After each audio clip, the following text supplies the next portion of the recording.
Anime के starting में हमें बताया जाता है फेनरिर एक एस रैंक मॉन्स्टर जो अकेला ही एक बड़े से शहर को तबाह कर सकता है। एक गांव जिस पर ये मॉन्स्टर लगातार हमला कर रहा है, उन्होंने अपने सारे पैसे खर्च कर दिए हमें हायर करने के लिए, जिससे हम इनकी मदद कर सकें। हमारी टीम का नाम है फ्लेमिंग ड्रैगन फैंग। वहीं हम हमारे मेन कैरेक्टर को दिखते हैं जो कि पीछे छिपा हुआ था, पर तभी पीछे से उस पर वो मॉन्स्टर हमला कर देता है, जो देखकर बाकी के फ्लेमिंग ड्रैगन चौकन्ने हो जाते हैं। बंडना जाकर उस मॉन्स्टर को बांधने की कोशिश करती है, लेकिन वो मॉन्स्टर बहुत ही ताकतवर है। वो बंडना को ही फेंक देता है, जिससे बंडना को बहुत ही चोट आती है। पर तभी उसकी एक टीममेट अपने मैजिक को यूज कर उसे हील कर देती है, जिससे बंडना को होश आते ही वो उस मॉन्स्टर को फिर से बांध देती है। और इसी मौके का फायदा उठाकर इस टीम का जो लीडर होता है, वो अपनी फ्लेमिंग ड्रैगन स्वॉर्ड निकालकर उस मॉन्स्टर को एक ही बार में मार देता है। पर हमारा मेन कैरेक्टर यहाँ पीछे पड़ा हुआ था, जो कहता है बंडना बहुत ही तेज है, मैरिलेफिस एक प्रीस्टेट है और हमारा लीडर गोलनोवा एक फ्लेमिंग वॉरियर है। और अब इस मॉन्स्टर को हराने के बाद हमारी फ्लेमिंग ड्रैगन टीम सबकी नजर में हीरो बन गई। लेकिन मेरी स्टोरी इन सबसे अलग है। मेरे पास कोई पावर नहीं है, मैं तो बस इन लोगों का सामान उठाता हूँ और इन लोगों के साथ अपनी जर्नी करता हूँ। अब अगले सीन में हम दिखते हैं जहाँ ये सब लोग खाना खा रहे थे, पर गोलनोवा बहुत ही एरोगेंट बिहेव कर रहा था और कहता है क्या ये गाँव वाले हमें अच्छा खाना नहीं दे सकते? पता नहीं इन्होंने हमें कैसा खाना दिया है, मुझसे तो ये खाया ही नहीं जा रहा। तभी हमें हमारे मेन कैरेक्टर का नाम पता चलता है, जिसका की नाम कूर है। गोलनोवा उससे कहता है कूर मेरे लिए कुछ अच्छा खाने के लिए बनाओ। कूर कहता है ठीक है मास्टर, मैं अभी आपके लिए कुछ अच्छा बनाता हूँ। उसी वक्त बंदना कहने लगती है ये तो हमारे लिए आखिरी खाना होगा जो कूर हमारे लिए बनाएगा। ये सुनकर कूर शॉक हो जाता है और उनसे पूछता है कि आखिर इसका मतलब क्या है, क्या मैंने कुछ गलत किया? गोलनोवा कहता है क्या तुम्हें समझ में नहीं आया, तुम्हें हमारी टीम से निकाल दिया गया है। ये सुनकर कूर डर जाता है और उससे कहता है क्या मैंने कोई गलती कर दी? मुझे समझ नहीं आ रहा कि आप मेरे साथ ये क्यों कर रहे हो। तुमने गलती के अलावा और बहुत कुछ किया है। तभी मेलेफिस कहती है तुम तो बस हम लोगों के ऊपर बोझ हो और ना ही हमारे किसी काम के लिए आते। हमें पार्टी के लिए 4 मेंबर्स चाहिए होते हैं, जिस वजह से तुम हमारे साथ हो, वरना हम तो तुम्हें कब का निकाल देते। बंडना उससे कहती है अगर हमें अपनी पार्टी को स्ट्रॉन्ग बनाना है तो हमें तुम जैसे कमजोर को निकालकर किसी ताकतवर को हमारी पार्टी में लाना होगा। तुम तो बस हमारे बैग उठाने के अलावा किसी काम के नहीं हो। ये सब सुनकर कूर बहुत ही परेशान हो जाता है और उन सबसे भीख मांगने लगता है कि वो उसे पार्टी से ना निकाले। पर तभी गोलनोवा उसे लात मारकर वहीं पर बेहोश कर देता है।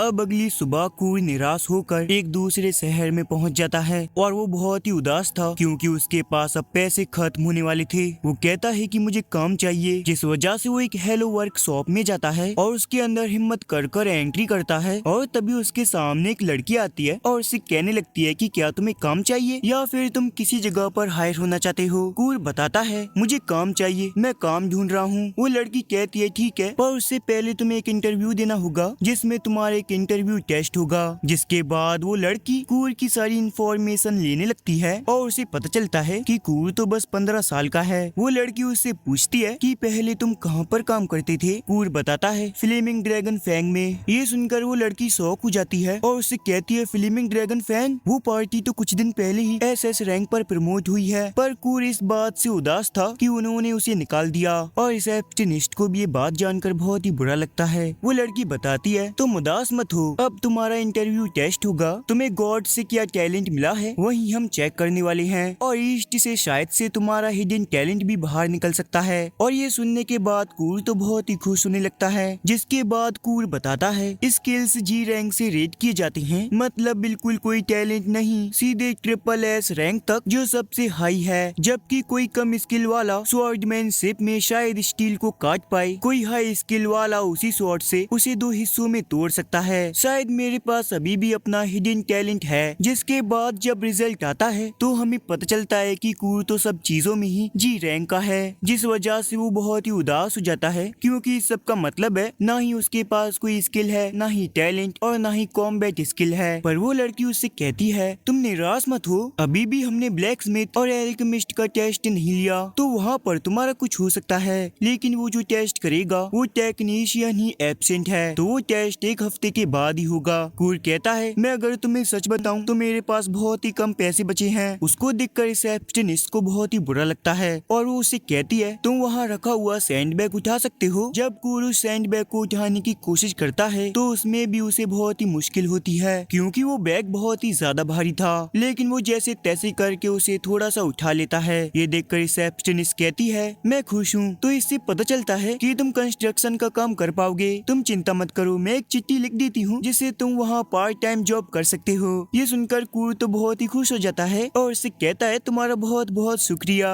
अब अगले सीन में हम दिखते हैं जहाँ कूर वहाँ पर पहुँच जाता है, पर कूर को देखकर कॉन्ट्रैक्टेड बहुत ही उदास हो जाता है कि वो ये काम कैसे करेगा। पर अभी हमारे पास लोग कम है तो मैं तुम्हें ले रहा हूँ। और वो कूर को काम समझाने लगता है कि तुम्हें सीमेंट बनाना है और फिर इस वॉल को थोड़ा सा मेंट कर देना है। मैं 3 घंटे बाद यहाँ पर चेक करने आऊंगा। कूर उससे कुछ पूछने वाला था पर वो कॉन्ट्रैक्टर उसे इग्नोर करते हुए वहाँ से चला जाता है। अब कुछ घंटे बाद वो कॉन्ट्रैक्टर वहाँ जैसे ही आता है तो वो एकदम शॉक हो जाता है क्योंकि कूर ने पूरी की पूरी आधी दीवार को सीमेंट से मेंट कर दिया था। पर उसका रिएक्शन देखकर कूर उससे कहता है कि मुझे माफ करना, सीमेंट खत्म हो गया था तो मैं बस इतना ही काम कर पाया। पर वो कॉन्ट्रैक्टर काफी ज्यादा शॉक हो गया था और उसे पूछने लगता है कि मैंने तो तुम्हें कोई लेडर भी नहीं दिया था, फिर भी तुमने ये काम इतनी जल्दी कर दिया। आखिर तुमने ऊपर वाले पार्ट को सीमेंट से मेंट कैसे किया? कूर कहता है मैंने एक लकड़ी से जुगाड़ कर ऊपर वाला काम कर दिया। और फिर वो कॉन्ट्रैक्टर कहता है ठीक है कोई बात नहीं, आज का तुम्हारा काम हो गया। और फिर वो उसे पे कर कहता है मैं तुम्हें बस इतना ही पे कर सकता हूँ और बाकी का जो पेमेंट है वो मैं तुम्हें हेल्प वर्क के थ्रू तुम्हारे बैंक अकाउंट में दे दूंगा। पर कूर को इससे कोई परेशानी नहीं है क्योंकि उसे तो इतने भी पैसे भी बहुत लग रहे थे, जिस वजह से वो काफी ज्यादा खुश हो जाता है और अपने मन में कहता है कल तो मैं और भी अच्छे से काम करूंगा।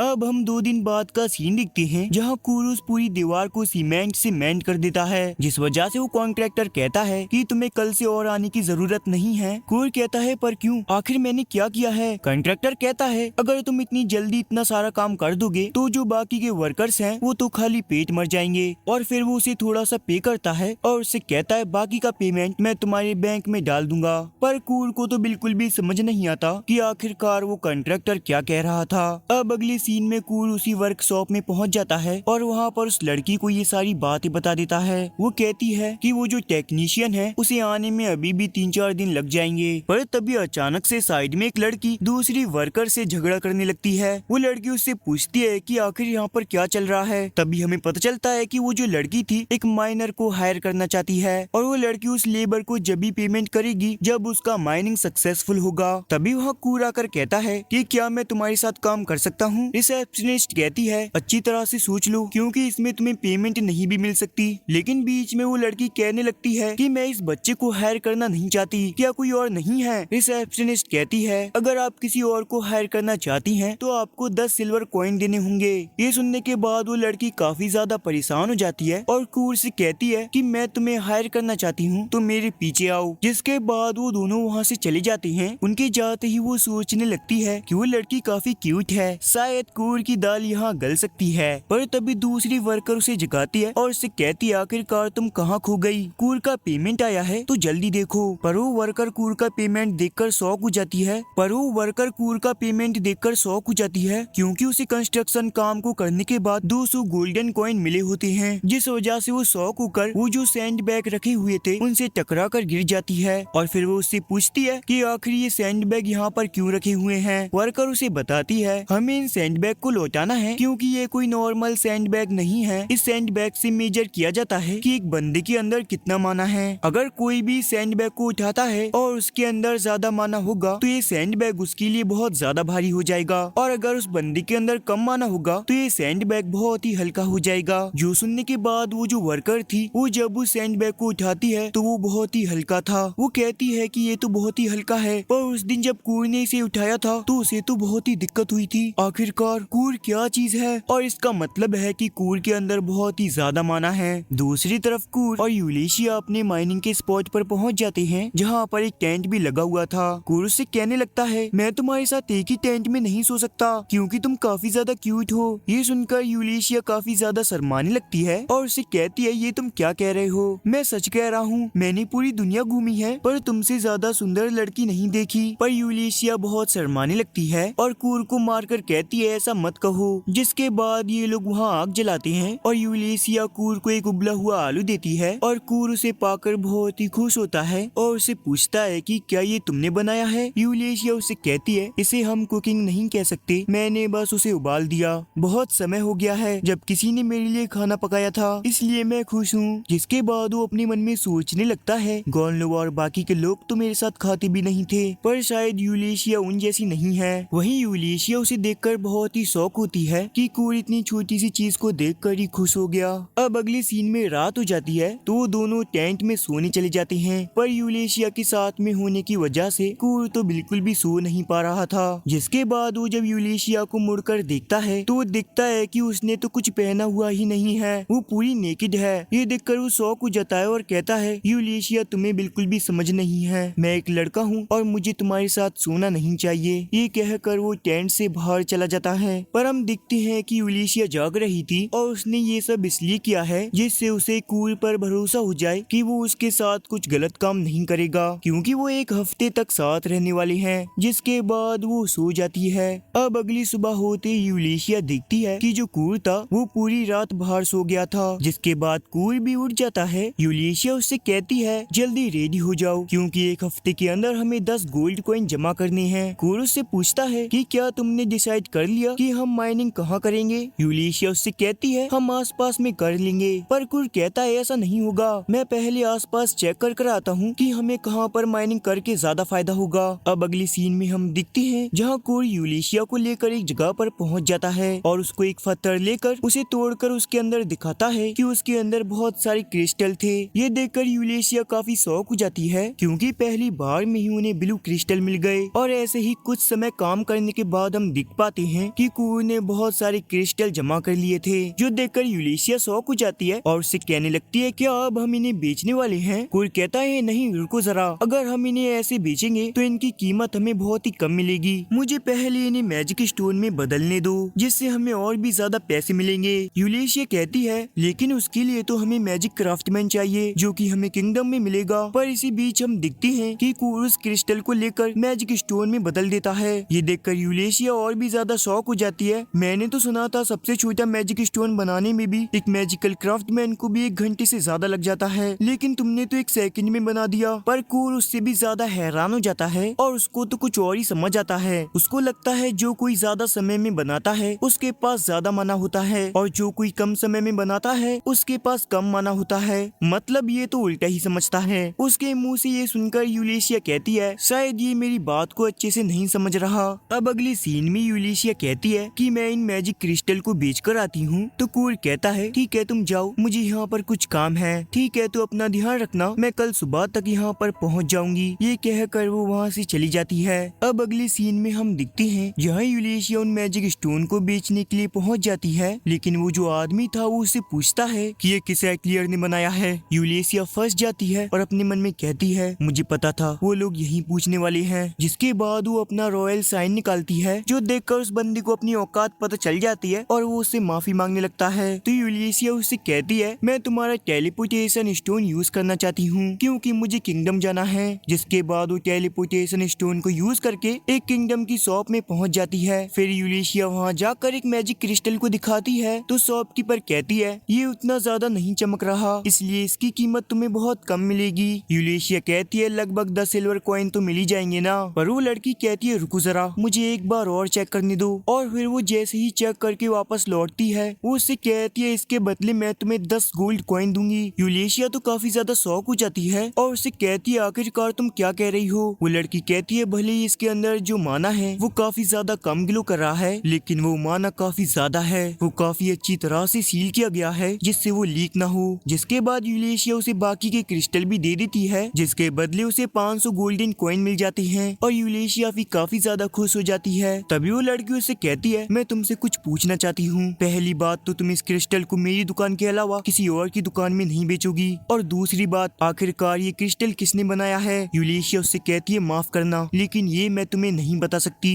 पर वो लड़की उससे जिद करने लगती है मुझे बताओ, मुझे जानना है। पर यूलिशिया उससे कहती है नहीं, मैं उसके बिना बताए उसकी आइडेंटिटी को रिवील करना नहीं चाहती। वो लड़की कहती है ठीक है, पर अगर वो इतनी अच्छी तरह से काम कर रहा है तो उसे डायरेक्टली किंगडम में भी काम मिल सकता है। यूलिशिया कहती है ठीक है, तो मैं उससे बात करूंगी। जिसके बाद वो उसी हेलो वर्कशॉप में जाती है और उस वर्कर से कहती है मुझे तुमसे कुछ बात करनी है। वो वर्कर उससे कहती है मुझे भी तुमसे कुछ बात करनी है। फिर वो एक साथ कहते हैं कि आखिरकार कूर कौन है। ये सुनने के बाद वो दोनों ही काफी ज्यादा शॉक थे क्योंकि उन दोनों का सवाल एक ही था। फिर वो वर्कर कहती है मुझे माफ करना, मैं किसी के बिना बताए उसकी आइडेंटिटी रिवील नहीं कर सकती। पर तब यूलेशिया अपना रॉयल साइन निकालती है जिस वजह से उस वर्कर को जितना भी कूर के बारे में पता है उसे सब कुछ बताना पड़ता है। फिर यूलेशिया को मालूम पड़ता है कि वो बस जी रैंक का है और वो पहले एक बहुत ही बड़ी पार्टी के लिए काम भी करता था पर वहाँ से उसे निकाल दिया गया। यूलेशिया कहती है तुम्हारा शुक्रिया मुझे बताने के लिए, ये जो 500 गोल्डन कॉइन है ये कूर के बैंक अकाउंट में डिपॉजिट कर देना।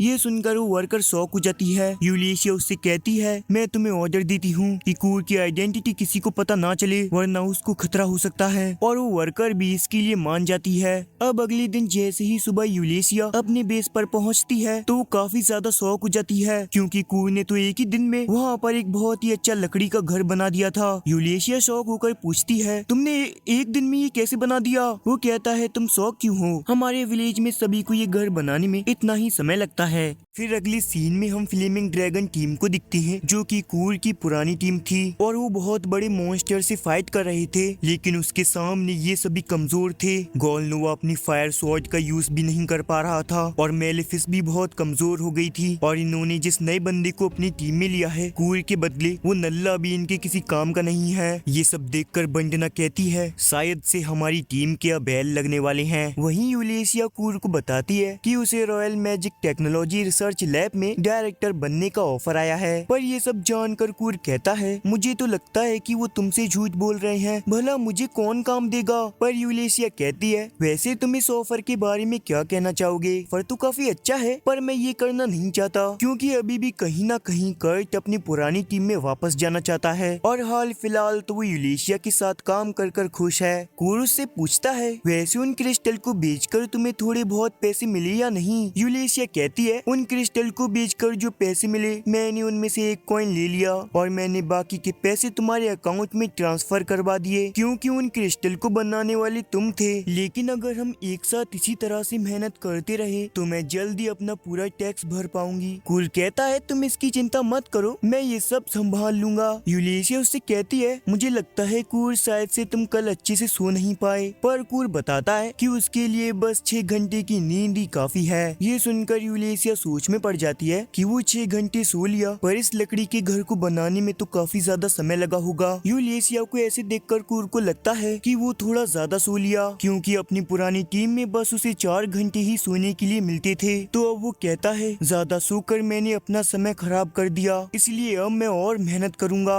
और ये सुनकर यूलेशिया शॉक हो जाती है। अब अगली सीन में ये लोग माइनिंग करने जाते हैं जहाँ कूर कहता है इस जगह के आसपास ही कोई क्रिस्टल की माइन होगी पर 50 मीटर से ज्यादा गहराई में मत खोदना। कूर उस जगह पर माइनिंग करने जाएगा जहाँ उन्होंने पहले माइनिंग की थी और ये बताकर कूर वहाँ से चला जाता है। अब हमें शाम का सीन दिखाया जाता है जहाँ हम दिखते हैं कि बहुत देर माइनिंग करने के बाद यूलेशिया को आखिरकार एक बड़ा सा क्रिस्टल मिल जाता है। यूलेशिया कहती है वो कूर की मदद से इसे मैजिक क्रिस्टल में बदल देगी जिसके बाद ये काफी महंगा बिचेगा पर मैं इस बात का ध्यान रखूंगी कि मैं उससे ये काम फ्री में ना करवाऊं। ये सोचते सोचते यूलेशिया कूर के पास जाने लगती है। वो जब वहाँ पहुँचती है तो दिखती है कि कूर ने एक बड़े से पहाड़ में एक माइनिंग बना ली थी। जब वो उसके अंदर जाती है तो दिखती है कि ये माइनिंग तो अंदर ही अंदर बहुत चमक रही है और ये जगह तो काफी बड़ी है पर उसे समझ नहीं आता कि कूर ने इतने कम समय में इतनी बड़ी जगह की माइनिंग कैसे कर दी। तभी कूर वहाँ आकर कहता है तो तुम यहाँ आ गई। यूलेशिया कहती है हाँ वैसे अब तक तुम्हें यहाँ क्या मिला। ओ कुछ खास नहीं, बस मामूली से पत्थर। उसके बाद कूर उन बेकार क्रिस्टल को एक अलग बॉक्स में डालने लगता है पर उन क्रिस्टल को देखकर यूलेशिया कहती है ये तो काफी प्यारे पत्थर हैं। हाँ यहाँ पर ऐसे काफी सारे मिथिरल बेकार हैं। लेकिन मिथिरल शब्द सुनकर यूलेशिया शॉक हो जाती है। हमें पता चलता है कि कूर के गांव में मिथिरिल की इतनी ज्यादा खेती होती है कि ये लोग मिथिरिल को फेंक देते हैं। पर यूलेशिया शॉक होकर मन में कहती है मिथिरिल तो सोने और चांदी से ज्यादा कीमती होता है और ये उसे फेंक देती हैं। मिथिरिल एक ऐसा कीमती मेटल होता है जो पूरी दुनिया में बहुत ही कीमती है, सोने और चांदी से भी ज्यादा कीमती। पर कूर को इसकी कीमत का जरा सा भी अंदाजा नहीं है। जिसके बाद यूलेशिया को पता चलता है कि कूर यहाँ ओरिकल मेटल को ढूंढने आया है। ओरिकल एक ऐसा मेटल मेटल है जिसे कि ईश्वर का मेटल कहा जाता है। यूलिसिया कहती है पर इनका मिलना तो लगभग नामुमकिन है। कूर कहता है नहीं, 7 किलोमीटर की माइनिंग करने पर ये मेटल आसानी से मिल जाता है। ये सुनकर यूलिसिया सोचती है इसका मतलब कि कूर ने 8 घंटों में 7 किलोमीटर की माइनिंग कर ली और फिर वो वापस भी आ गया। यूलिसिया कहती है और फिर उस 7 किलोमीटर गहरे गड्ढे का क्या हुआ? कूर बताता है कि उसने उसे भर दिया और ये सुनकर तो यूलिसिया और भी ज्यादा शौक हो जाती है कि उसने इतने कम समय में ये भी कर दिया। जिसके बाद कूर उससे पूछता है कि क्या मुझे इस गुफा को भी भर देना चाहिए? यूलिसिया कहती है नहीं, इसे ऐसे ही रहने दो। जिसके बाद हमें पता चलता है कि कूर ने जो पहाड़ के नीचे गुफा बना दी है उससे समाइला टाउन और लॉर्ड टाइकन टाउन के बीच में एक रास्ता बन गया है और इस रास्ते से जो भी एडवेंचरर जाएगा उसे यूलिसिया को पैसे देने होंगे। अब इसके 2 दिन बाद हम कूर को समाइला टाउन में देखते हैं जहाँ पर वो अपनी पुरानी टीममेट बंडना से मिलता है और कूर उससे पूछता है कि तुम यहाँ पर क्या कर रही हो, क्या बाकी सब भी यहाँ आए हैं? पर बंडना कहती है नहीं, फ्लेमिंग ड्रैगन टीम अब नहीं रही। तभी हमें पास्ट में दिखाया जाता है कि गॉन लुआ को एक रेस्टोरेंट का खाना अच्छा नहीं लग रहा था तो वो गुस्सा होकर वहाँ से चला जाता है। उस रेस्टोरेंट के वर्कर बाहर आकर कहने लगते हैं अरे उसे पकड़ो, उसने हमारे पैसे नहीं दिए। तभी वहाँ बंडना आ जाती है और कहती है मैंने तुम्हें रेस्टोरेंट के बारे में बताया और तुम गुस्सा होकर वहाँ से आ गई। तभी गॉन लुआ और गुस्से में कहता है कूर ने जो मीट बनाया था क्या वो अभी भी है? बंडना कहती है नहीं, हमने उसे पूरा खा लिया था। गॉन लुआ उससे कहता है कूर को पकड़कर जल्दी से यहाँ ले आओ और अगर वो नहीं माने तो मुझे उसे मारना होगा। बंडना कहती है आप चिंता मत कीजिए, मैं उसे पकड़कर ले आऊंगी और उससे टेलीपोर्टेशन स्टोन लेकर वहाँ से निकल जाती है। लेकिन उसके पीछे तो काफी सारे गार्ड्स लग जाते हैं जो कि गॉन लुआ को पकड़ने के लिए जा रहे थे। बंडना अपने मन में कहती है हाँ, अब तुम पकड़े जाओगे और जेल में जाओगे, मैं तुमसे वहीं मिलूंगी गॉन लुआ। हमें पता चलता है कि असल में ये सब बंडना का ही प्लान था गॉन लुआ को पकड़वाने के लिए। प्रेजेंट में वो सोच रही थी कि वो कूर को ये सब नहीं बता सकती। वो उससे कहती है कि मुझे उन लोगों ने निकाल दिया। कूर ये सुनकर उदास हो जाता है और कहता है इससे तो मैं फ्लेमिंग ड्रैगन टीम में और नहीं जा सकता। वहीं जो बंडना थी उसको कूर के असली टैलेंट के बारे में पता था। वो जानती है कि कूर कितना ज्यादा कमाल का है। वो कहती है तुम हेलो वर्क में जा रहे हो ना काम ढूंढने के लिए? हाँ, मैं वहीं जा रहा हूँ। तो मेरे पास तुम्हारे लिए एक काम है। मेरा एक दोस्त है और उसकी वर्कशॉप में काम करने के लिए एक आदमी चाहिए, क्या तुम वहाँ पर जाकर मदद कर दोगे? पर इस सबसे कूर काफी कंफ्यूज हो जाता है। बंडना उससे कहती है तुम्हें तो पता है ना कि इस कंट्री में बस 15 एक्लियर मास्टर हैं जिनके पास परमिशन है और उन्हें मदद की जरूरत है, तो तुम्हें मदद तो करनी चाहिए। कूर थोड़ा सोचकर कहता है क्या मैं उनके काम आऊंगा? बंडना कहती है ऑब्वियसली आओगे, मैं तुम्हें रिकमेंडेड कर रही हूँ। तो कूर इसके लिए मान जाता है और बंडना उसे उस जगह का मैप दे देती है। जिसके बाद हमें बताया जाता है जो वर्कशॉप जिनको एटलियर्स और फैसिलिटीज कहा जाता है और फिर हमें बताया जाता है कि एटलियर्स मास्टर के पास एटलियर वर्कशॉप होता है जहाँ पर की primary cell, medicine, magic sword और भी बहुत कुछ बनाया जाता है और उस वर्कशॉप का जो मास्टर होता है उसको ऑफिशियल परमिशन दिया जाता है और उसी को एटलियर मास्टर कहा जाता है। वहीं हम कूर को दिखते हैं जो कि उस घर के सामने पहुंच जाता है और कहता है ये तो एक वर्कशॉप नहीं लग रहा, क्या ये किसी का घर है? वो जब बेल बजाता है तो एक प्यारी सी लड़की उसके लिए दरवाजा खोलती है। उसे देखकर कूर कहता है क्या आप ही एटलियर मास्टर हो?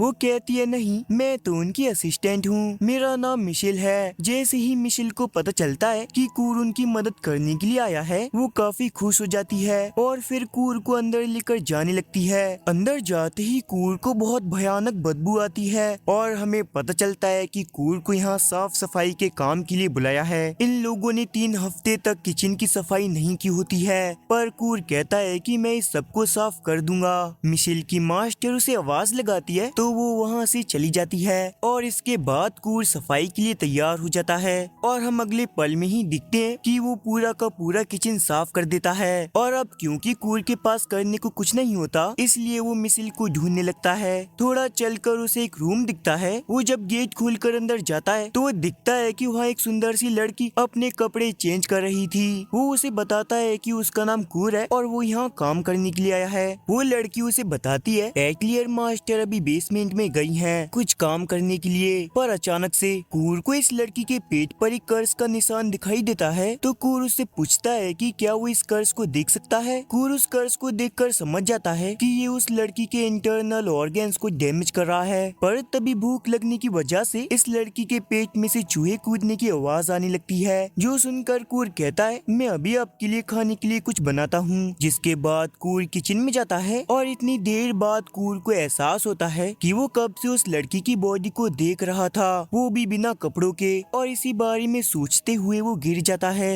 अब अगले सीन में हम देखते हैं जहाँ यूलेशिया मिमी से पूछती है कि इसकी कीमत कितनी है। यहाँ पर यूलेशिया मिथिलियम और ऑरिकैल्कम को बेचने आई थी और इसकी कीमत मिमी को 500 गोल्ड कॉइन बताती है। यूलेशिया पूछती है कि अगर कूर के बारे में बाहर किसी को पता चल गया तब उसके साथ क्या होगा। वो बताती है या तो उसे किडनैप कर लिया जाएगा या मार दिया जाएगा। मैंने सुना है कि उसे फ्लेमिंग ड्रैगन टीम से निकाल दिया गया था। मिमी पूछती है तो अब तुम उसके साथ क्या करोगी। यूलेशिया बताती है कि वो कूर को एक एक्लियर मास्टर बनाना चाहती है और फिर वो खुद उसकी बॉडी गार्ड बन जाएगी। पर दिक्कत ये है कि कूर को खुद अपनी काबिलियत के बारे में पता नहीं है। दूसरी ओर कूर उस लड़की के लिए खाना बना चुका था, पर तभी वहाँ पर मिशेल आती है, वो भी एक्लियर मास्टर लेडी ऑफ एलिया के साथ। कूर उनसे कहता है मुझे माफ कीजिएगा, मैंने आपकी परमिशन के बिना आपका किचन यूज किया। वैसे मैं ये खाना उस लड़की के लिए बना रहा हूँ जिसका रूम पीछे है। पर ये बात सुनते ही मास्टर उससे कहती हैं सुनो तुम उस लड़की के बारे में किसी से कुछ बात नहीं करोगे। कूर उससे कहता है हाँ। जिसके बाद मास्टर उससे कहती हैं ठीक है तो आज तुमने बहुत काम कर लिया, और वो उसे आज के पैसे देकर कहती है कि अब तुम कल आना। और जितने पैसे वो उसे देती हैं कूर को वो पैसे बहुत ज्यादा लगते हैं। जिसके बाद कूर उन्हें लेकर वहाँ से चला जाता है, पर उसके जाते ही मास्टर कहती हैं आखिर मुझसे ये गलती कैसे हो गई, एक आउटसाइडर ने आखिर उनसे बात कैसे की। पर अभी के लिए मुझे अपना ध्यान उस कर्ज को हटाने पर लगाना होगा। जिसके बाद हम दिखते हैं कि मास्टर उस लड़की के लिए खाना लेकर जाती हैं और उस लड़की को अच्छे से कपड़े भी पहनाती हैं, क्योंकि उस लड़की को ढंग से कपड़े भी पहनना नहीं आता। पर तभी फिर से उसके पेट में चूहे कूदने की आवाज आती है, तो लेडी एलिया कहती हैं कि मैं इसे चेक कर लेती हूँ, फिर आप इसे खा लीजिएगा। जिस पर वो लड़की कहती है इसे चेक मत करो, मेरा दिल कहता है कि वो लड़का बहुत ही अच्छा है और मैं नहीं जानती कि मेरे ऊपर ये कर्ज किसने लगाया, इसलिए वो अब तक हर किसी पर शक करती आई है। पर आज उसकी अंतरात्मा कह रही है कि उसे उस लड़के पर भरोसा करना चाहिए। और ये सुनकर लेडी एलिया भी कुछ नहीं कहती और ये लड़की उस खाने को खाने लगती है और उसे ये बहुत ही टेस्टी लगता है। पर अगले ही पल उसे दर्द होने लगता है, जो देखकर लेडी एलिया कहती है जरूर उस लड़की ने इसमें जहर मिलाया होगा,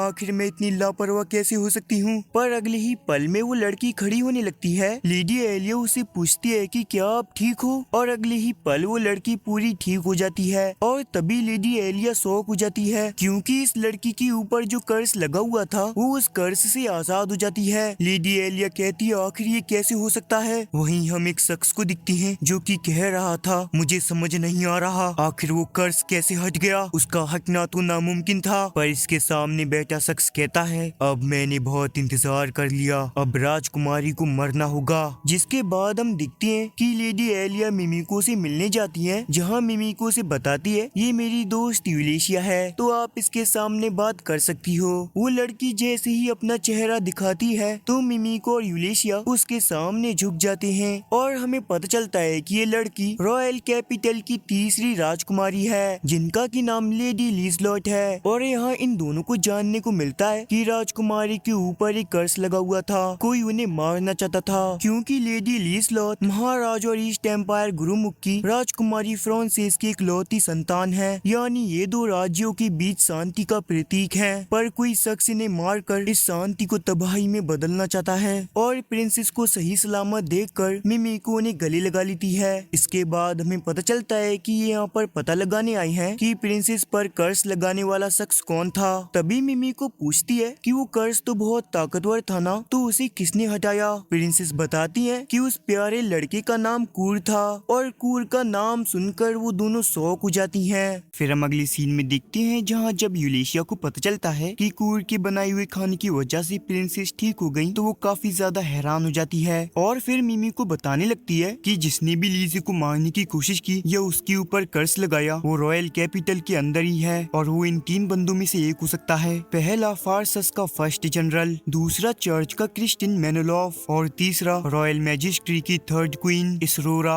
लीजी बताती है कि इसरोरा उसकी स्टेप मॉम है और वो रॉयल कैपिटल के अंदर फ्रीली कहीं भी जा सकती हैं, लेकिन मुझे नहीं लगता कि सानोबा इसमें हो सकता है। यूलेशिया कहती है अब हम कुछ नहीं कर सकते, अभी हम किसी के भी ऊपर इतनी आसानी से विश्वास नहीं कर सकते। तभी ओफेलिया बताने लगती है जिसने ये किया है उसे पकड़ना बहुत ही मुश्किल है, जिसके लिए हमें एक प्लान बनाना होगा। मिमी को कंफ्यूज होकर उससे पूछती है कि कैसा प्लान। ओफेलिया बताती है कि लीजे बहुत जल्दी 15 की होने वाली है, जिसके बाद वो अडल्ट हो जाएगी और उसको 1 साल के लिए ट्रेन करने के लिए छोड़ना पड़ेगा और इसी मौके का फायदा उठाकर हम एक एटलियर बनाएंगे। असल में हम एक ऐसा एटलियर बनाएंगे जो कि एग्जिस्ट ही नहीं करता। वो एक फिक्शनल एटलियर मास्टर होगा और लीजे वहीं ट्रेन करेगी। जिसके बाद जो एटलियर मास्टर होगा उसके बारे में जो कैल्पिट है वो इंफॉर्मेशन गैदर करना शुरू कर देगा। अगर वो एटलियर मास्टर पहले से ही एग्जिस्ट करता होगा तो कैल्पिट को उसके बारे में इंफॉर्मेशन गैदर करने में जरा सा भी वक्त नहीं लगेगा। ओफेलिया कहती है तो इसी वजह से तो हमें एक नया एटलियर मास्टर चाहिए होगा जिसे कि हम लोग ही बनाएंगे। ये सुनने के बाद यूलेशिया कहती है मेरे पास एक आइडिया है और फिर वो एक मैजिक क्रिस्टल को लेकर ओफेलिया को दिखाने लग जाती है और उस मैजिक क्रिस्टल को देखकर ओफेलिया काफी ज्यादा शॉक हो जाती है और कहती है ये कोई हाई ग्रैंड का मैजिक क्रिस्टल है। यूलेशिया जब उन्हें बताती है कि ये कूर ने बनाया है तो ये सुनकर तो वो दोनों ही शॉक हो जाती हैं। इधर कूर काम करने के लिए ओफेलिया के घर पर चला जाता है पर वहाँ का दरवाजा बंद होता है। तभी ठीक समय पर वहाँ मिसेल आती है। कूर उससे पूछने लगता है कि आखिरकार ये बंद क्यों है, क्या मैंने कुछ गलत कर दिया। मिशेल उसे बताती है कि उसके जाने के बाद वो दोनों कहीं चले गए तो आज तुम्हारे लिए कोई काम नहीं है। ये सुनने के बाद कूर तो काफी ज्यादा उदास हो जाता है और सोचने लगता है कि शायद से उसने कुछ गलत कर दिया। फिर अगले सीन में हम देखते हैं कि जहाँ वो एक रेस्टोरेंट में खाना खा रहा होता है तभी वो दिखता है कि उसके साइड में एक पार्टी काफी ज्यादा चिंता में थी क्योंकि उनके पास एक मेंबर कम था। उनको एक और मेंबर की जरूरत थी जिससे उनकी पार्टी पूरी हो जाए और कूर ये सुनकर थोड़ा सोचता है और उनके पास जाकर कहता है क्या मैं आपकी पार्टी में टेम्पररी एक मेंबर बनकर काम कर सकता हूँ, मैं चीजें उठाने में काफी ज्यादा अच्छा हूँ। ये सुनकर वो लड़की कहती है हम तुम जैसे बच्चे को नहीं ले सकते, आखिर तुमने हमें एडवेंचरर को समझ के रखा है। पर तभी उसकी टीम का एक मेंबर उसे मारता है और उसने जो कुछ भी बोला उसके लिए कूर से माफी मांगता है। माफ करना मेरी बहन थोड़ी सी रूड है, असल में हमें एक स्ट्रॉन्ग मेंबर चाहिए जो 200 किलो वजन को आराम से उठा पाए। कूर कहता है मैं आराम से 200 किलो वजन को उठा सकता हूँ, अगर आपको प्रूफ चाहिए तो मैं आप दोनों को भी उठा सकता हूँ। और वो उनमें से एक बंदे को उठा लेता है। दूसरा बंदा ये देखकर शौक तो होता है पर वो कहता है पर तुम मुझे नहीं उठा सकते क्योंकि बस मेरा आर्मर ही 200 किलो का है। पर कूर उसे भी आराम से उठा लेता है जो देखकर रेस्टोरेंट में जितने भी लोग थे वो तालियां मारने लगते हैं। फिर अगले सीन में हम देखते हैं कि वो लोग एडवेंचर के लिए निकल जाते हैं और इस बंदे का नाम कांस होता है जो कि एक हैवी वॉरियर है और इस बंदे का नाम होता है टांसु जो कि एक समुराई है और इस लड़की का नाम है सीना जो कि एक रेंजर है। तो फिर कूर भी अपना इंट्रोडक्शन करता है और उनसे कहता है कि मेरी जैसे मामूली बंदे को अपनी टीम में लेने के लिए तुम्हारा थैंक यू। पर उसकी इस बात को सुनकर वो सभी हंसने लगते हैं और सोचने लगते हैं कि ये बंदा तो काफी ज्यादा मजाकिया है। जिसके बाद वो एक डंजन में जाने वाले थे पर तभी कूर के पैर पर एक स्लाइम लग जाता है तो कूर इससे बहुत डरने लगता है। तो सीना उससे कहती है कूर उसे मार दो तो खत्म हो जाएगा, लेकिन कूर तो उसे मार भी नहीं पाता और अपने पैर पर ही चाकू मार लेता है। जिसके बाद सीना उसके पास जाती है और चाकू लेकर उस स्लाइम को खत्म कर देती है और कूर से कहती है तुमने कहा था कि तुम कॉम्बैट स्किल में बहुत ही बेकार हो पर तुम तो सच में बहुत ज्यादा ही बेकार हो। इस सब से कूर उदास हो जाता है और उससे कहता है मुझे माफ करना। कांस कहता है कूर तुम फाइट को हमारे ऊपर छोड़ दो, बाकी तुम संभालना। कूर तुम्हारा काम है बस चीजों को उठाना, ज्यादा चिंता मत करना क्योंकि हम तुम्हारे साथ हैं। और इन सब का ऐसा बर्ताव देखकर कूर तो काफी ज्यादा खुश हो जाता है और सोचने लगता है कि जब मैं अपनी पहली पार्टी में था तो वो लोग मुझ पर कितना गुस्सा होते थे, लेकिन ये लोग उनके जैसे नहीं हैं, ये काफी ज्यादा अच्छे लोग हैं। जिसके बाद वो लोग डंजन में जाते हैं जहाँ पर काफी ज्यादा डार्क था, जिस वजह से सीना लुमिनस को चारों ओर छिड़क देती है जिससे कि वहाँ थोड़ा उजाला होता है। जिसके बाद वो डीप जाते हैं जहाँ उन्हें एक गॉब्लिन दिखता है, लेकिन टाउन्स उस गॉब्लिन को काफी ज्यादा आसानी से मार देता है जिस वजह से बाकी के गॉब्लिन को गुस्सा जाता है और उनका झुंड उन्हें चारों ओर से घेर लेता है, जिस वजह से वो काफी ज्यादा परेशान हो जाते हैं और सोचने लगते हैं कि वो बाहर कैसे निकलेंगे क्योंकि गॉब्लिन्स एंट्रेंस से भी आ रहे हैं। वो सभी काफी ज्यादा परेशान थे कि तभी कूर कहता है यहाँ पर शायद एक सीक्रेट डोर है तभी कूर वहाँ पर एक सीक्रेट डोर खोल देता है जो देखकर उन्हें राहत मिलती है, पर तभी सीना रूम के अंदर जाकर अंदर से दरवाजे को बंद कर देती है। कूर उससे कहने लगता है, सीना ये तुमने क्या किया? कांस और टांसो अभी भी बाहर है। सीना उदास होकर कहती है, मुझे पता है। वहीं बाहर से कांस कह रहा था, कूर यहाँ पर बहुत सारे गॉब्लिन्स हैं, हम कुछ भी कर ले यहाँ से नहीं निकल पाएंगे, तुम बस अंदर रहकर मेरी बहन का ख्याल रखना। पर कूर कहता है, कांस ऐसा नहीं हो सकता, मुझे भी तुम्हारी मदद करनी होगी। ये सुनकर सीना गुस्सा हो जाती है और उससे कहती है, तुम बस उन्हें मुश्किल में डालोगे और तो और तुम एक स्लाइम तक नहीं मार सकते। वहीं पर सीना का बर्ताव देखकर कूर कहता है, सच बात तो ये है कि मुझसे ज्यादा सीना लड़ना चाहती है, लेकिन वो ये भी नहीं चाहती कि उसकी वजह से उन दोनों को दिक्कत हो। जिसके बाद सीना कहती है, ठीक है, चिंता करने की कोई बात नहीं, मेरा भाई और डांसो मिलकर शायद उन सभी गॉब्लिन को मार देंगे और खुद को बचा लेंगे, पर पहले हम दोनों को आगे बढ़ना होगा।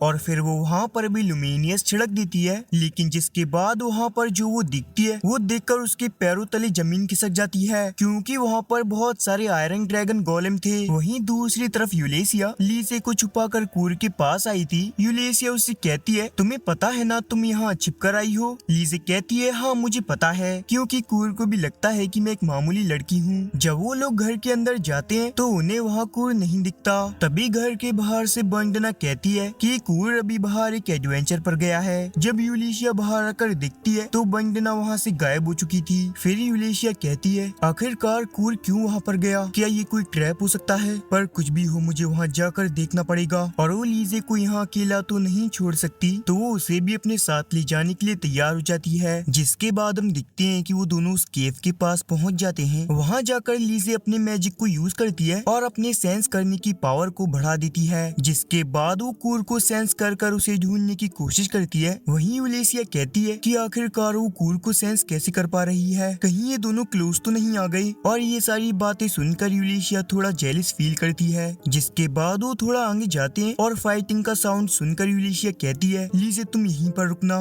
लीजे फिर अपनी मैजिक का यूज कर यूलेशिया की फिजिकल एबिलिटीज को बढ़ा देती है और फिर वो जाकर कांस और डांसो की गॉब्लिन्स को मार के मदद करती है। वहीं दूसरी तरफ सीना तो एकदम होप खो चुकी थी, क्योंकि वहाँ पर बहुत सारे ड्रैगन गोलेम्स थे। उसको पता चल गया था कि ऑलरेडी खत्म हो चुका है। फिर वो रोती हुई कहती है, कूर हमें माफ करना, क्योंकि हमने तुम्हें इस मुसीबत में डाला है। पर कूर उसे शांत कराते हुए कहता है, रोना बंद करो, हम सभी यहाँ से एक साथ बाहर निकलेंगे। फिर वो अपना चाकू निकाल के कहता है, पहले मैं इन ड्रैगन को संभालता हूँ। और फिर वो सीधा उन ड्रैगन के ऊपर जंप करता है और एक एक करके उनके सभी पार्ट को अलग अलग करने लगता है। वहीं वो ड्रैगन उस पर अटैक तो करते हैं, लेकिन कूर नहीं रुकता। वो उनके सभी पार्ट को अलग करके उनको एक ही बार में मार देता है। और ये देखकर सीना तो पूरी शॉक हो चुकी थी और वो कहने लगती है कि आखिरकार यहाँ चल क्या रहा है। कूर कहता है कि पहले मैं ड्रैगन माइनिंग किया करता था, तो ये काम मेरे लिए आसान है। और तभी वहाँ पर यूलेशिया जाती है और कहती है, कूर तुम ठीक तो हो ना? पर यहाँ पर चल क्या रहा है? सीना उसे बताती है कि कूर ने बस एक ड्रैगन की मदद से उन सभी आयरन ड्रैगन को खत्म कर दिया। तभी कूर यूलेशिया के पास आकर उससे कहता है, यूलेशिया हमें जल्दी से डांसो और कांस की मदद करनी होगी। पर यूलेशिया उससे कहती है, तुम चिंता मत करो, वो दोनों इंजर्ड है, लेकिन वो दोनों बिल्कुल ठीक है। ये सुनकर कूर को अच्छा लगता है। वहीं पर यूलेशिया काफी ज्यादा कंफ्यूज थी और अपने मन में कहती है, रैंक टेस्ट में ये सभी चीजों में 0 रैंक पर था, लेकिन इसकी एबिलिटीज और पावर्स S रैंक की तरह हैं। फिर अगले सीन में ये सभी लोग साथ होते हैं और कांस यूलेशिया को थैंक यू कहता है उनकी मदद करने के लिए।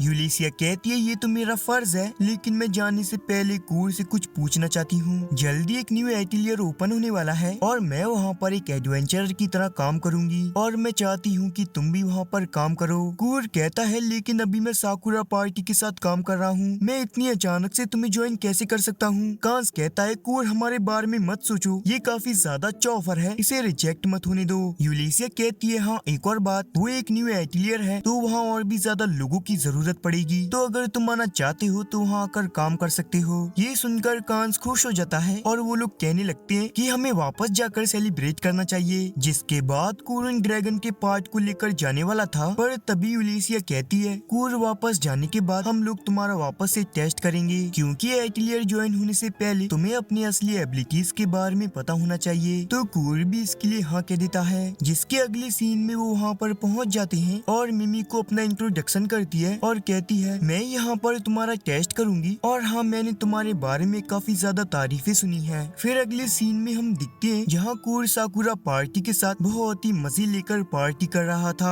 क्योंकि उन सभी को एटिलियर में न्यू जॉब मिला है और कूर का टेस्ट रिजल्ट भी आ चुका था, जहाँ पर हमें पता चलता है कि वो क्यूलिंग माइनिंग में भी रैंक का था और बाकी सब लोग सी रैंक के हैं। इधर हेलो वर्कशॉप में मिमी को बताती है कि रैंक करने की एक लिमिट होती है जो कि बस एस रैंक तक ही सीमित है, लेकिन कूर तो सभी चीजों में ट्रिपल एस रैंक तक का है, यहाँ तक कि उसका जो लेटेंट मैजिक है वो उससे भी ज्यादा बढ़िया है। ये सुनकर यूलिशिया कहती है तो जो हम फेक एटिलियर बनाएंगे उसके लिए कूर एकदम परफेक्ट है, और जो वर्कर थी वो तो ये जानकर शॉक हो चुकी थी कि कूर ट्रिपल एस रैंक का है। फिर अगले सीन में हम दिखते हैं जहाँ वो सभी लोग अपनी लोकेशन पर जा रहे थे और वो सभी लोग काफी ज्यादा एक्साइटेड थे। तभी कांस कहता है कि आखिरकार हमारा एटिलियर मास्टर कैसा होगा, पर जो यूलिशिया थी वो इस बात को टालने की कोशिश करती है। वहीं सीना बहुत ही ज्यादा परेशान थी और अपने मन में सोच रही थी कि इस बार मैं अपने भाई को जरूर प्रोटेक्ट करूंगी। इसके बाद जैसे ही वो लोग टाउन के पास पहुंचते हैं तो अचानक से जो कूर था वो काफी ज्यादा उदास हो जाता है। कूर बताता है कि वो यहाँ पर वॉल रिपेयरिंग का काम करता था, लेकिन बाद में उन्होंने उसे वहाँ से निकाल दिया। फिर यूलिशिया उन सभी को एक खाली जगह पर लेकर आती है और उनसे कहती है यहीं पर ही होगा हमारा एटिलियर। जो सुनकर सभी लोग शॉक हो जाते हैं और कहते हैं यूलिशिया क्या तुम पागल हो चुकी हो। यूलिशिया कहती है कि जो यहाँ पर कूर है वहीं यहाँ पर हम लोगों के लिए एटिलियर बनाएगा।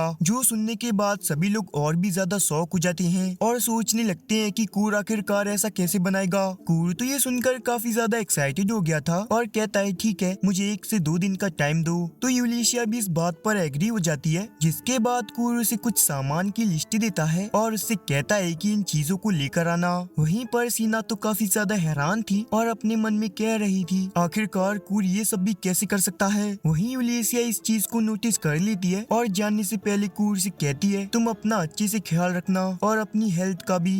जिसके बाद हम दिखते हैं कि वो सभी लोग एक रूम में थे और अचानक से सीना कूर के बारे में बात करने लगती है और कहने लगती है कि मैंने देखा था उसने आयरन ड्रैगन को एक ही बार में हरा दिया था, ये करना काफी ज्यादा मुश्किल है, आखिर कूर है कौन। यूलिशिया कहती है ठीक है हम इसके बारे में भी बात करेंगे, यहाँ पर एक रॉयल फैमिली से भी बिलोंग करता है। जिसके बाद यूलिशिया उन सभी को बता देती है कि लीजे एक प्रिंसेस है। जिसके बाद लीजे अपना इंट्रोडक्शन करती है और उन सभी लोगों को अपना सही ड्रैगन दिखाती है और उसे देखकर ये लोग शॉक हो जाते हैं और सीना कहने लगती है क्या कूर भी रॉयल फैमिली से बिलोंग करता है। यूलिशिया कहती है ऐसा बिल्कुल भी नहीं है और वो कूर के बारे में बात करने लग जाती है कि जब वो कूर से मिली थी तो वो जी रैंक का था, लेकिन कूर के अंदर कुछ अलग ही स्पेशल एबिलिटीज हैं जो कि उसको बाकियों से अलग बना देता है। और फिर हमने उसका टेस्ट वापस से किया तो हमें पता चला कि वो ट्रिपल एस रैंक का है और ये सुनने के बाद मानो उनके पैरों तले जमीन खिसक जाती है और वो कहने लगते हैं कि एक तरीके से देखा जाए तो ये इम्पॉसिबल है, लेकिन कूर के ख्याल में ये बिल्कुल ही अलग चीज है क्योंकि वो कुछ चीजों में सी और बी रैंक का है और कुछ चीजों में ट्रिपल एस रैंक का है और इस चीज के बारे में हम कूर को भी नहीं बता सकते।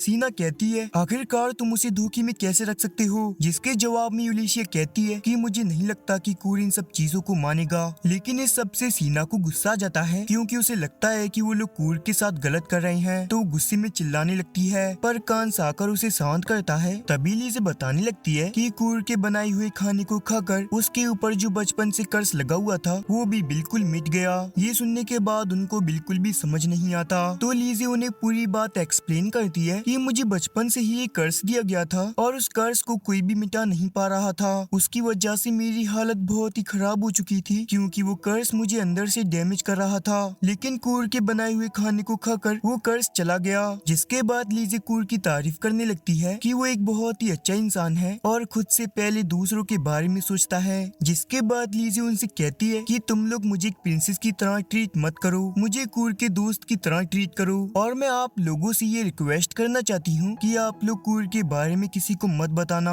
और मेरे बारे में भी मत बताना, उसे पता नहीं चलना चाहिए कि मैं एक प्रिंसेस हूँ। तभी डांसुक कहता है एक तरीके से देखा जाए तो कूर ने हम लोगों की जान भी बचाई है, तो हम उसके सीक्रेट को किसी को नहीं बताएंगे, हम उसके साथ एक मिशन पर हैं और कांस भी इसके लिए मान जाता है। जो सुनने सुनने के बाद लीजे काफी ज्यादा खुश हो जाती है, लेकिन सीना इस बात से बिल्कुल भी खुश नहीं थी। वो यूलिशिया को काफी सारी बातें कहती है और वो उससे कहती है मुझे थोड़ा सा टाइम चाहिए, और ये क्या करो वहाँ से बाहर आ जाती है और वो अपने मन में कहती है कि मुझे कूर को उसकी सच्चाई बता देनी चाहिए क्योंकि उसे भी सच जानने का हक है। और ये सोचते सोचते जब वो कूर के पास पहुँचती है तो पूरी शौक हो जाती है क्योंकि कूर ने कुछ ही घंटों में बहुत सारा काम कर दिया था। कूर से कहता है आखिरकार इसमें चौंकने वाली बात क्या है, क्योंकि बस गड्ढे का काम ही तो कंप्लीट हुआ है। एक बी रैंक का एडवेंचरर भी ये बहुत ही आसानी से कर सकता है। और ये सुनकर सीना को काफी ज्यादा अजीब लगता है क्योंकि उसे पता है कि एक बी रैंक का एडवेंचरर भी इतनी आसानी से ये काम नहीं कर सकता। फिर सीना कूर से पूछती है कि तुम्हें कोई भी इस तरीके से कोई भी काम दे देता है तो क्या तुम परेशान नहीं होते।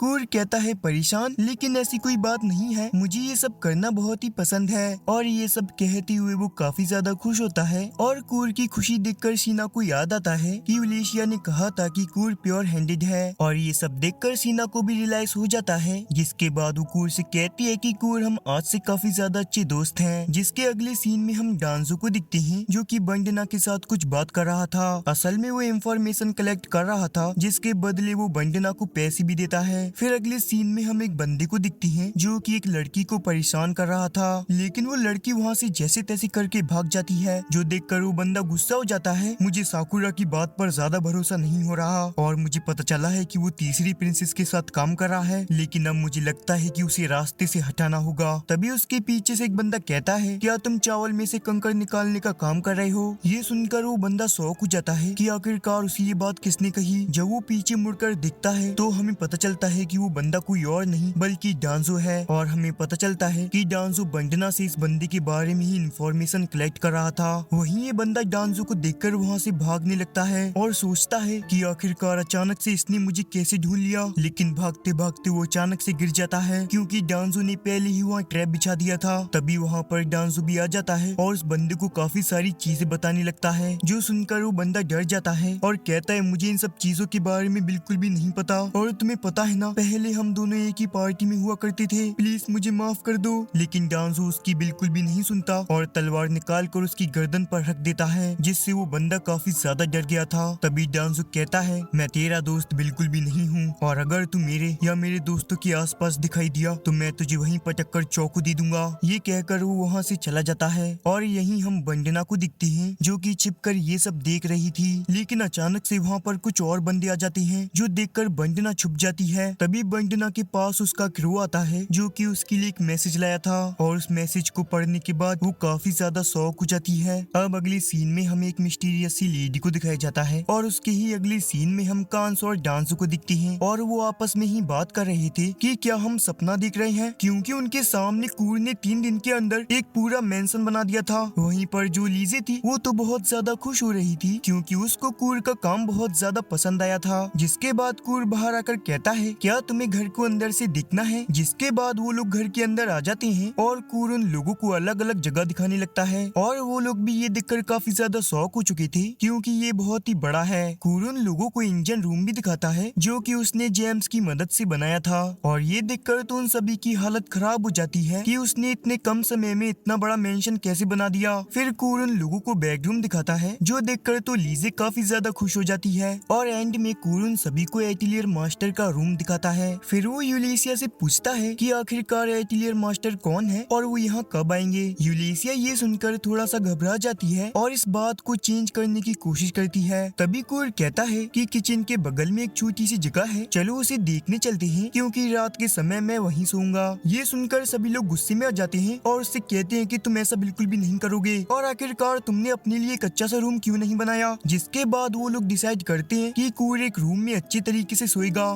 फिर यूलिशिया उससे पूछती है कि क्या तुम घर के चारों तरफ कर्ज से बचने के लिए कुछ कर सकते हो। कूर कहता है नहीं, मुझे माफ करना क्योंकि ये काम तो काफी ज्यादा मुश्किल है और ये मैं नहीं कर सकता। यूलिशिया ये सुनकर निराश हो जाती है और फिर रात के समय कर्ज से बचने के लिए यूलिशिया घर के चारों तरफ तालीम लगाने लगती है, और वो लीजे के रूम के बाहर भी लगाने वाली थी कि तभी लीजे बाहर आ जाती है, जो देखकर यूलिशिया थोड़ी डर जाती है। लीजे उसे पूछती है कि आखिरकार आप यहाँ पर क्या कर रही हो। आपको देखकर लगता है कि आप जेलिस हो क्योंकि मैं कूर के कुछ ज्यादा ही नजदीक हूँ। जो सुनकर यूलिशिया काफी ज्यादा शर्माने लगती है और उससे कहती है ऐसा कुछ भी नहीं है। अब अगले दिन कूर खाना बना रहा था और और लीजे तैयार होकर उसकी मदद कर रही थी, जो देखकर यूलिसिया उसे कहती है, आखिरकार आप ऐसा क्यों कर रही हो, आपको ये करने की कोई जरूरत नहीं है। पर यूलिसिया ये देखकर शॉक हो चुकी थी कि आखिरकार कूर को इतनी सारी चीजें अच्छे से कैसे आती हैं। कूर फिर बहुत ज्यादा और बहुत अच्छी तरह की डिश बनाता है, जो कि सबको काफी ज्यादा अच्छा लग रहा था। पर तभी यूलिसिया पूछती है कि आखिरकार कूर कहाँ है। सीना कहती है कि वो सफाई करने के लिए गया है। ये सुनकर यूलिसिया काफी ज्यादा शॉक हो जाती है और कूर को ढूंढने के लिए जाने लगती है। वो सोच रही थी कि कूर सफाई करते वक्त मैजिक सर्कल्स को निकाल ना दे। वो जैसे ही उसके पास पहुंचती है तो कूर उससे कहता है, ये देखो ना, यहाँ एक काला सा धब्बा आ गया है। और कूर ये कहते ही उस मैजिक सर्कल को मिटा देता है। और ये देखने के बाद तो यूलिसिया के होश उड़ जाते हैं। अब अगले सीन में हमें मैरिली फिश को दिखाया जाता है, जो कि एक राजा के पास जाती है। तुम पहले फ्लेमिंग ड्रैगन टीम में थी, लेकिन अब वो पार्टी नहीं रही और उसका जो लीडर था वो अब एक वांटेड बन चुका है। मैरिली फिश कहती है, लेकिन बिसोल्प, इसमें मेरी कोई गलती नहीं थी। हाँ, मैंने रॉयल कैपिटल में लाइटिंग मैजिक यूज किया था, लेकिन इसके पीछे भी एक वजह थी। वो लोग हमें बहुत ही ज्यादा गंदा खाना दे रहे थे। बिशप कहता है, अपनी बकवास बंद करो, तुम्हारी वजह से पोलन चर्च की रेपुटेशन बहुत खराब हो चुकी है। ये सुनकर मैरिली फिश बहुत उदास हो जाती है और अपने मन में कहती है, मुझे अपने पोलन चर्च की रेपुटेशन को वापस लाने के लिए कुछ करना पड़ेगा। बिशप कहता है, लेकिन मुझे तुम्हारी एबिलिटीज के बारे में पता है, तो मैं तुम्हें एक काम दूंगा, और अगर वो काम तुम मेरे लिए करती हो तो मैं तुम्हें प्रीस्टेट की रैंक दूंगा। और फिर वो मैरिली फिश को एक वाइन ऑफर करता है और मैरिली फिश उसे बिना सोचे समझे पी जाती है। जिसके बाद बिशप काफी ज्यादा खतरनाक स्माइल करता है और कहता है, बहुत अच्छे, मैं चाहता हूँ तुम प्रिंसेस लीजे को असासिनेट करो।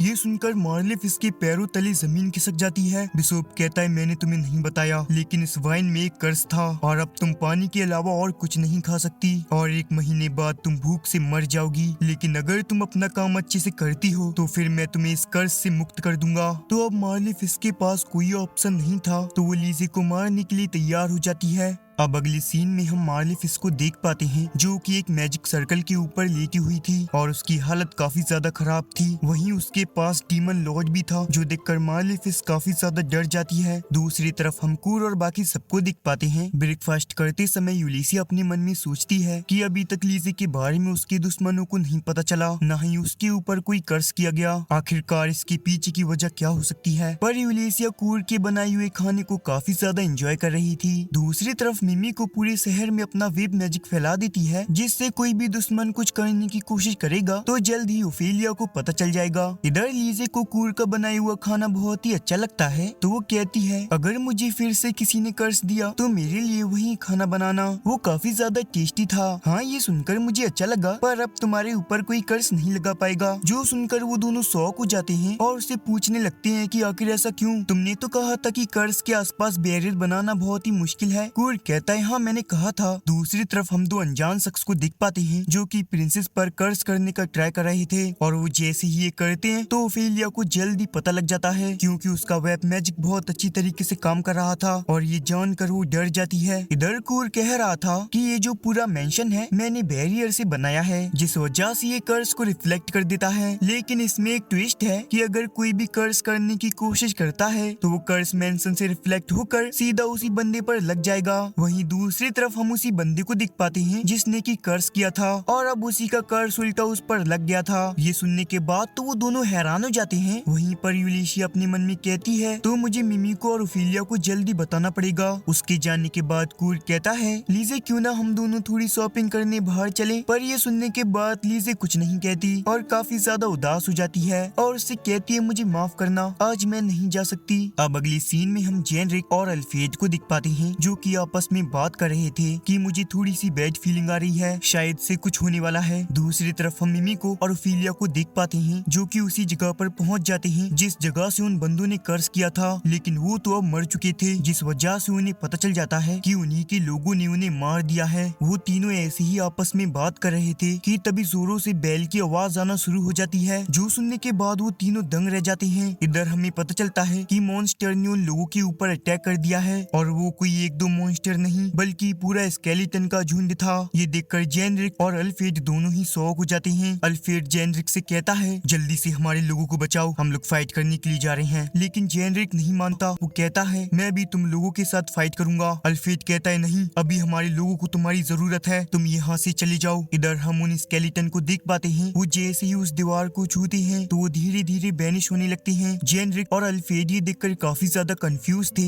लेकिन तभी अल्फ्रेड को याद आता है कि इस वॉल को तो उस बंदे ने रिपेयर किया था, क्या था उसका नाम, हाँ कूर। दूसरी तरफ हम मार्ली फिश को देख पाते हैं जिसकी हालत धीरे धीरे खराब होती जा रही थी, और वो जो डीमन लॉर्ड था वो मार्ली फिश को अच्छी तरीके से यूज कर रहा था और अपनी स्केलेटन की आर्मी को बुला रहा था और कह रहा था पहली वेव तो पूरी खत्म हो चुकी है, तो जल्दी जल्दी अपना मैजिक यूज करो और एक नई स्केलेटन वेव को तैयार करो। और इतने ज्यादा टॉर्चर के बाद मार्ली फिश समझ जाती है कि ये कोई भी ट्रायल नहीं है बल्कि उसको फंसाया गया है और शायद से यही उसका अंत है। फिर अगले सीन में हम देखते हैं कि सुबह हो जाती है और यूलिसिया उस शहर के हादसे के बारे में लीजे और कूर को बता देती है और उनसे बाहर जाने के लिए मना करती है और परेशान होकर अपने मन में सोचती है जैसे कि हम लोगों को खबर मिली है कि ये सारे मॉन्स्टर लपीटा वेस्ट रूइन से आ रहे हैं और लगता है नाइट बीन से लड़ने के लिए स्ट्रेटेजी बना रहे हैं। और यूलिसिया उन्हें बता देती है कि जैसे ही वो स्केलेटन उस वॉल को छू रहे थे तो अपने आप ही प्योरीफाई होते जा रहे थे। कूर कहता है पर हमारे विलेज में तो ये कॉमन है, हमारे विलेज में हर वॉल पे प्यूरीफायर लगा हुआ है। लीजे तो ये सुनकर और भी ज्यादा इम्प्रेस हो जाती है और अपने मन में कहती है हाँ तो वो वॉल को नहीं रिपेयर की होंगी, लेकिन हम लोग ज्यादा देर तक उन स्केलेटन को होल्ड अप नहीं कर सकते। मेरे दिमाग में शायद से एक आइडिया आया है, कूर और लीजे घर से बाहर मत निकलना, मैं अभी वेस्ट में जा रही हूँ उस जगह पर जहाँ से ये स्केलेटन आ रही हैं। तभी कूर उदास होकर कहता है मैं भी तुम्हारे साथ आऊंगा पर मेरे पास कॉम्बैट स्किल्स नहीं है। तभी यूलिसिया उसके कान में कहती है ऐसी बात नहीं है, अगर तुम मेरे साथ चलोगी तो लीजे की देखभाल कौन करेगा। जिसके बाद वो खुश होकर कहता है लीजे तुम चिंता मत करो, मैं तुम्हारे साथ हूँ। ये सुनने के बाद तो वो काफी ज्यादा खुश हो जाती है। जिसके बाद हम यूलिसिया को देख पाते हैं जो कि एक कमरे में आती है जहाँ पर वो कूर के बनाए हुए मैजिक क्रिस्टल्स को देखकर काफी ज्यादा खुश हो रही होती है। इधर हम उन्हीं मॉन्स्टर्स को देख पाते हैं जो कि चारों तरफ से उन लोगों को घेर लेते हैं। इधर अल्फ्रेड अपना प्लान बना रहा था कि तभी वहाँ पर यूलिसिया और बाकी सब आ जाते हैं। अल्फ्रेड कहता है ओ यूलिसिया बहुत समय बाद तुमसे मिलकर अच्छा लगा, लेकिन आखिरकार ये दोनों कौन है। यूलिसिया फिर अल्फ्रेड को ओफेलिया और मिमिको के बारे में बताती है और कहती है मेरे पास एक बहुत ही अच्छा आइडिया है जेनरिक, मैं चाहती हूँ कि तुम और तुम्हारे लोग मॉन्स्टर का ध्यान भटका कर रखो और इसी मौके का फायदा उठाकर मैं वेस्ट में जाऊंगी जहाँ से ये सभी मॉन्स्टर आ रहे हैं। अल्फ्रेड शॉक होकर कहता है लेकिन वहाँ पर तुम अकेली जाओगी, ये खतरनाक हो सकता है। तो ओफेलिया कहती है अल्फ्रेड चिंता मत कीजिए क्योंकि हमारे पास एक स्पेशल हथियार है। और फिर वो उस मैजिक क्रिस्टल को दिखाने लगती है जो देखकर अल्फ्रेड कहता है इतने से छोटे मैजिक क्रिस्टल से क्या ही होगा, आप इसके साइज पर मत जाइए, इस मैजिक क्रिस्टल में बहुत ही ज्यादा पावर है। तो अल्फ्रेड कहता है ठीक है मैं इसके लिए तैयार हूँ पर मेरी भी एक कंडीशन है, मैं भी तुम्हारे साथ आऊंगा। जिसके बाद वो सभी तैयार हो जाते हैं, लेकिन जो जेनरिक था वो बिल्कुल भी खुश नहीं था क्योंकि वो अल्फ्रेड को अकेला छोड़ना नहीं चाहता। अल्फ्रेड उसे समझाता है कि तुम चिंता मत करो, ये हमारे प्लान का हिस्सा है। पर इस सब के बाद भी जेनरिक गुस्सा था तो और थोड़ा समझाने के बाद जेनरिक मान जाता है और उससे कहता है इस मिशन को पूरा करने के बाद हम एक पार्टी करेंगे। इधर हम कूर को दिखते हैं जो कि काफी ज्यादा उदास था और अपने मन में सोच रहा था डांजू का मैंने ब्लेड देखा जो कि काफी ज्यादा शार्प था, काश मैं उसकी ही जैसा एक ब्लेड बना पाता, मैं उसी की तरह उसका एक छोटा सा वर्जन बना देता हूँ। तो वो डांजू के जैसा ही एक छोटा सा ब्लेड बनाने लगता है, लेकिन वो उदास था क्योंकि वो कॉम्बैट स्किल्स में बिल्कुल भी अच्छा नहीं है और वो लोगों की ज्यादा मदद भी नहीं कर पा रहा, ऐसा उसे लग रहा था। इधर यूलिसिया की टीम मिशन पर जाने के लिए तैयार थी पर उनके सामने बहुत सारे मॉन्स्टर थे, तो उस मैजिक क्रिस्टल को निकालती है और सीधा उन मॉन्स्टर के ऊपर मारती है और उन मैजिक क्रिस्टल से इतनी ज्यादा पावर रिलीज होती है कि जो वहाँ जितने भी मॉन्स्टर थे वो सभी प्यूरिफाई होकर मर जाते हैं और इसी मौके का फायदा उठाकर वो लोग वहाँ से निकल जाते हैं। इधर हमारे कूर की छोटी सी स्वॉर्ड तैयार हो जाती है और वो सोच रहा था कि ये बस एक नॉर्मल स्वॉर्ड है। तभी तभी लीजे उसे वहाँ खाने के लिए बुलाने आती है और जब वो कूर के हाथ में उस स्वॉर्ड को दिखती है तो उसके बारे में उससे पूछती है। कूर कहता है हाँ इसे मैंने ही बनाया है, पर इसे ज्यादा ऊपर से मत पकड़ना क्योंकि इसका स्पेल एक्टिवेट हो जाएगा। और लीजे को वो स्वॉर्ड काफी ज्यादा पसंद आती है। ये देखकर कूर कहता है अगर तुम्हें ये पसंद आई तो तुम इसे अपने पास रख सकती हो। ये सुनकर लीजे खुश हो जाती है और उसे अपने पास रखने के लिए तैयार हो जाती है, पर कूर थोड़ा उदास था और उसे थोड़ा अजीब लग रहा था। तो अब वो लीजे से डायरेक्ट पूछ लेता है कि क्या कोई तुम्हारे पीछे लगा हुआ है। ये सुनकर लीजे शॉक हो जाती है और कहती आखिरकार तुम्हें पता लग ही गया, मुझे माफ करना, ये भी मेरी गलती है, मेरी वजह से यूलिसिया और बाकी सबको प्रॉब्लम हो रही है। कूर कहता है ऐसी बात नहीं है, हम कभी भी तुम्हें एक प्रॉब्लम की तरह नहीं दिखते।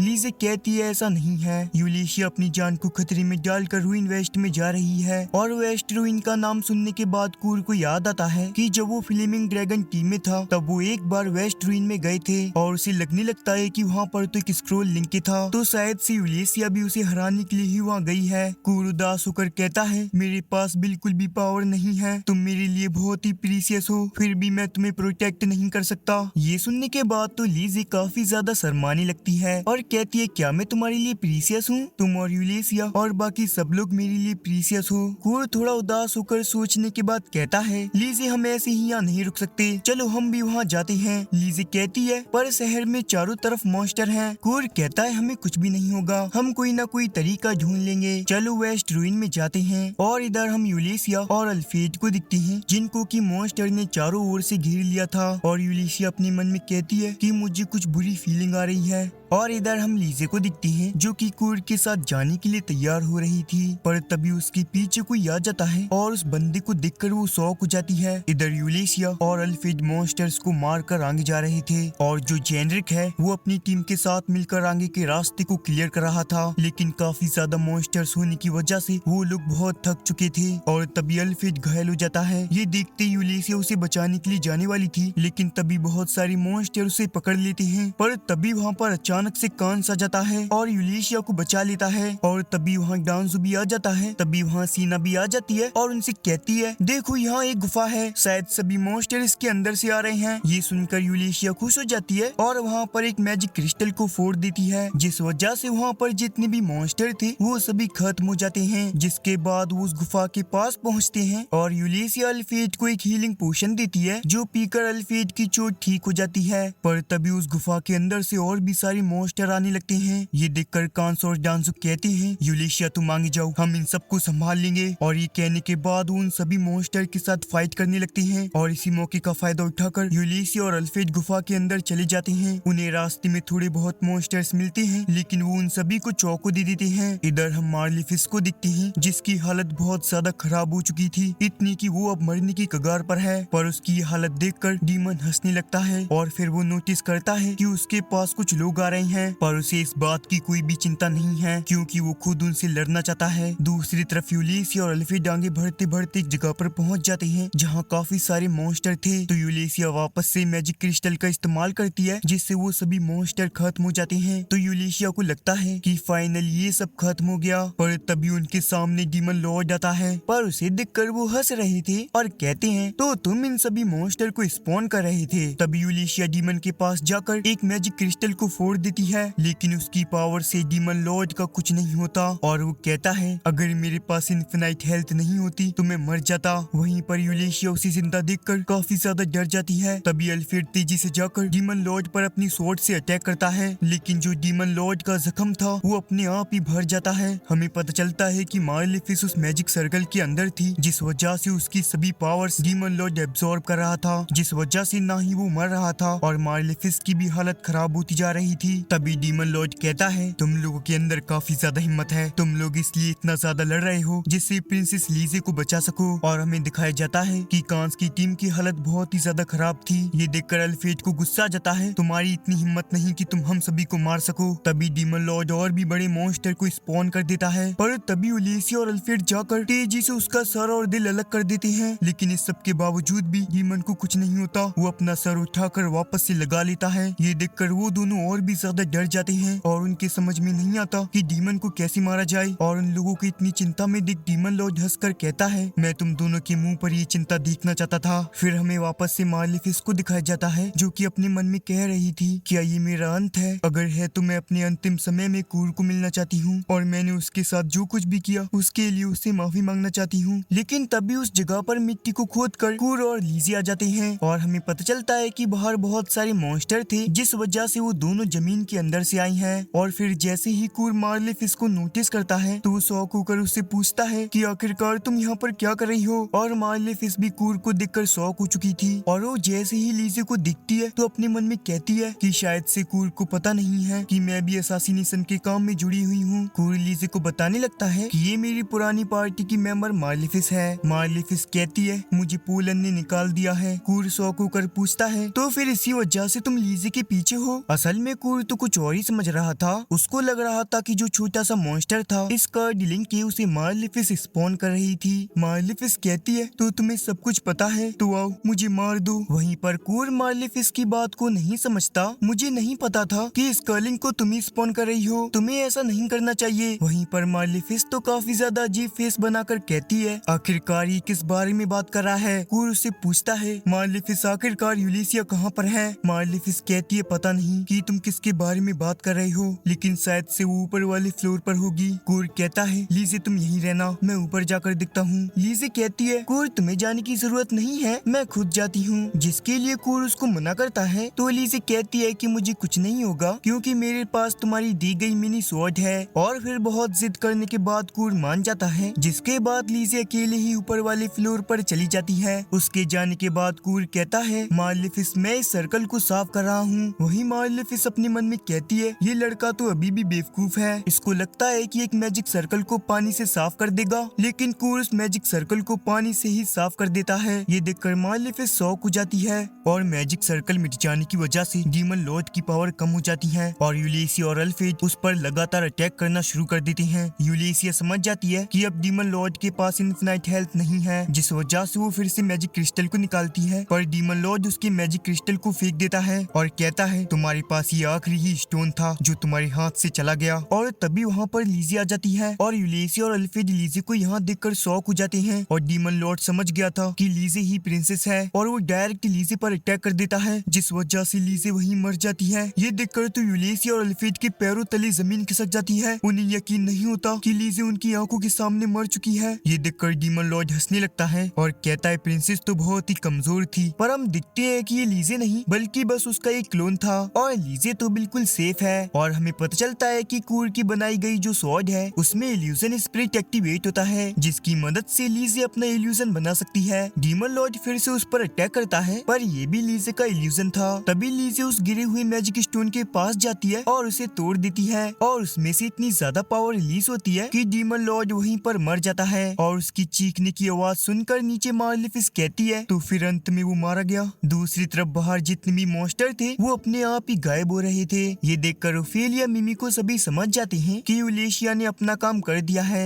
वहीं यूलिसिया लीजे के ऊपर गुस्सा करती है, तुम्हें एटलियर में रहने को कहा था ना, तो तुम यहाँ क्यों आई? लीजे कहती है, मुझे माफ करना, मैं भी कुछ करना चाहती थी, ऐसे ही अकेली बैठी नहीं रहना चाहती थी। तो यूलिसिया कहती है, तुम्हें माफी मांगने की जरूरत नहीं है, तुम बहुत ही बहादुर हो, वैसे भी तुमने ही हम दोनों की जान बचाई है। तभी अल्फ्रेड प्रिंसेस को ग्रीट करता है और कहता है, आप सही सलामत हो, यही हमारे लिए काफी है, पर मैं चाहता हूँ आप मेरे सैनिकों के लिए एक पार्टी करें। इधर मालेफिस सोच रही थी इतना माना लूज करने की वजह से वो जल्द ही मरने वाली है। तभी कूर अपने लंच को मालेफिस को देता है तो मालेफिस कहती है, वैसे भी मैं मरने वाली हूँ तो मरने से पहले कूर का खाना ही क्यों ना खा लिया जाए। पर जब वो उसका खाना खाती है तो पूरी तरीके से हील हो जाती है और ये देखकर वो काफी ज्यादा शॉक थी। और तभी उसे पता चलता है कि यही कूर की पावर है। जब पहले वो हमारी टीम में था तो अपने हाथों का खाना हमें खिलाया करता था, जिस वजह से उसकी थोड़ी पावर हमारे अंदर आ जाती थी और उसके इस छोटे छोटे पावर की वजह से ही हमारी टीम आगे बढ़ सकी थी। और ये सब रियलाइज करने के बाद मालेफिस को बहुत ही गिल्टी फील होता है और वो कूर से माफी मांगने लगती है, पर कूर को लगता है कि मालेफिस स्कर्लिंग को स्पॉन कराने की वजह से उससे माफी मांग रही है, तो वो उससे कहता है, तुम वापस से स्कर्लिंग को स्पॉन मत करना। और तभी वहाँ यूलिसिया और लीजी भी आ जाते हैं और तभी वहाँ दो गार्ड आ जाते हैं जो कि मालेफिस को जेल में डालने के लिए ले जा रहे थे। तो मालेफिस अब कूर से कहने लगती है, कूर ने मेरे बारे में बताओ कि मैंने कुछ नहीं नहीं किया, लेकिन कूर उसकी बात को नहीं समझता। माइलीफिस तुम चिंता मत करो, मैं जब तुमसे जेल में मिलने के लिए आऊंगा तो तुम्हारे लिए अच्छा खाना लेकर आऊंगा।